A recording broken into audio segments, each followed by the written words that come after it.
দৈনন্দিন জীবনে আমরা সকলেই প্রায় প্রত্যেকটা দিন মুড়ি খেয়েছি, সেটা সকালে চা দিয়ে হোক বা সন্ধ্যাবেলাতে চপ বা সিঙ্গাড়া দিয়ে হোক। তোমরা মুড়ি বা মুড়মুড়ে তৈরি হতে কখনো কি দেখেছো? আমার তো দেখা এই প্রথম। তো চলো তোমাদের সাথেও শেয়ার করা। তো আজকে চলে এসেছিলাম নামকরা একটি মুড়ির কারখানায়, জেবি কেয়ার মুড়ি, যেখানে এসে আমি মুড়ি বানানোর প্রসেসটাও কিন্তু প্রথম দেখছি। এখানে চাল ভাজা থেকে শুরু করে ভালো উন্নত ধরনের ফ্রেশ মুড়িও তোমরা পেয়ে যাবে। এছাড়াও কিন্তু এখানে হোলসেল এবং রিটেলের সুব্যবস্থা। এনাদের মুড়ি এতটাই নাম করা যে দূর দূর পর্যন্ত কিন্তু এনাদের মুড়ি সেল হয়ে থাকে, যেমন ফারাক্কা, বর্ধমান, শিলিগুড়ি, আমাদের লোকাল এরিয়া যেমন জিয়াগঞ্জ, বহরমপুর, লালবাগ, বিভিন্ন জায়গাতে এনাদের মুড়ি কিন্তু সেল হয়। তাছাড়াও যারা ভাবছো এখান থেকে খুচরো পাইকারি মুড়ি বা চাল ভাজা নেবে, তারও কিন্তু ব্যবস্থা রয়েছে।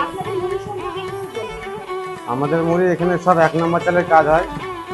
নলার চালের, শান্তির চাল, শিবশঙ্কর, চাল ভাজা, হাতে ভাজা মুড়ি, সব রকম মুড়ি পাওয়া যায়। হোলসেল রিটেল দুটোই পাওয়া যায়।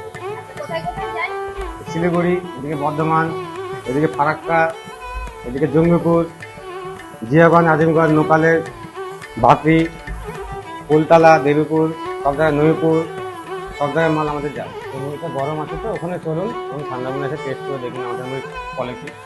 টেস্ট করে দেখুন। মুড়ির টেস্টটা কিন্তু সত্যি দারুণ ছিল। এনাদের মুড়ি কিন্তু পুরো ওয়েস্ট বেঙ্গলের মধ্যে সাপ্লাই হয়ে থাকে। যারা যারা ভাবছো নেব, তারা কিন্তু এনাদের সাথে যোগাযোগ করতে পারো। যারা কারখানা থেকে সরাসরি গিয়ে মুড়ি নেব ভাবছো, তাদের জন্য লোকেশনটা হলো কাশিমবাজার, বল্লমপাড়া। আজকের মতো তবে এখানেই আসি, দেখা হচ্ছে আবার অন্য কোনো ভিডিওতে। টাটা।